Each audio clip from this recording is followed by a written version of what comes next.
The other thing is, people say that it wears out your reel and your bed knife faster.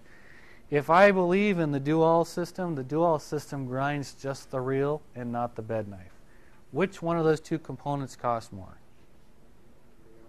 The reel. Which one is harder to change?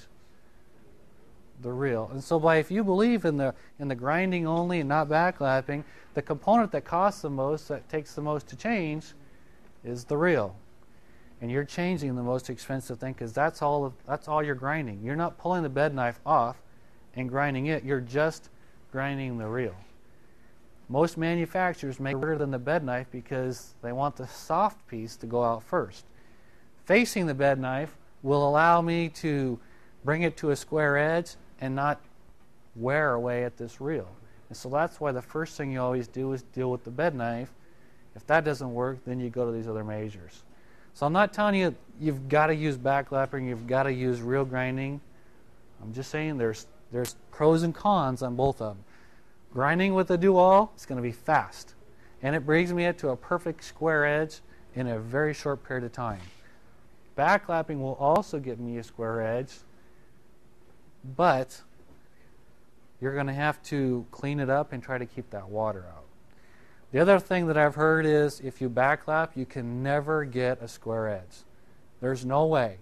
The process of backlapping it's impossible for me to get a square edge. When you look at this and the way it's actually operating, the reel is going backwards. The backlapping compound is only in the back of the reel. It's in this. It's in the relief that's back here. And the only way for me to damage this square edge that's in the front is if I turn my reel in forward. If I turn it in the forward direction and it was to come this direction instead of this direction, then the square edge would pinch the compound between the square edge of the bed knife and the square edge on the reel. And so the only way I can actually lose that when I'm backlapping is by turning it the wrong direction before I've cleaned it. Or I didn't clean it all the way, and when the person starts to mow grass, the backlapping compound slides down and is pinched between these two surfaces.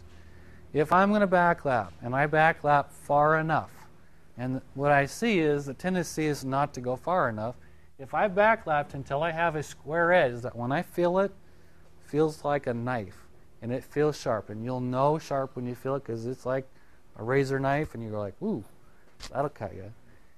When you feel that edge, you'll know it. And we've got a reel out here that we've ground that you can feel. If you don't know what it feels like, we've got one that you can feel and see what it's like. With a lapping compound only sliding in one direction, all it can do is remove metal in a straight line, and it cannot round that corner off. And so backlapping doesn't destroy bearings, and it doesn't leave me with a round edge out here. It can't. There's no way it can. If you've got a round edge, it's because you didn't backlap far enough.